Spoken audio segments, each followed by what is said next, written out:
Hi friends, welcome back. In this video, we will discuss another aspect of technical analysis about bearish flag chart pattern, how it's used to determine potential buy signals and sell signals. The bearish flag is a candlestick chart pattern that signals the extension of the downtrend once the temporary pause is finished. As a continuation pattern, the bear flag helps sellers to push the price action further lower. Can a bear flag turn bullish? A failed bear flag turns into a bullish pattern instead of a bearish one. When learning about flags, a bear flag is always a bearish continuation pattern. So you're expecting a downturn in a stock. However, patterns break down all the time.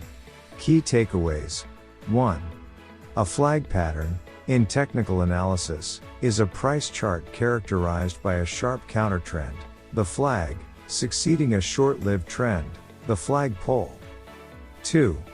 Flag patterns are accompanied by representative volume indicators as well as price action.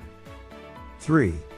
Flag patterns signify trend reversals or breakouts after a period of consolidation.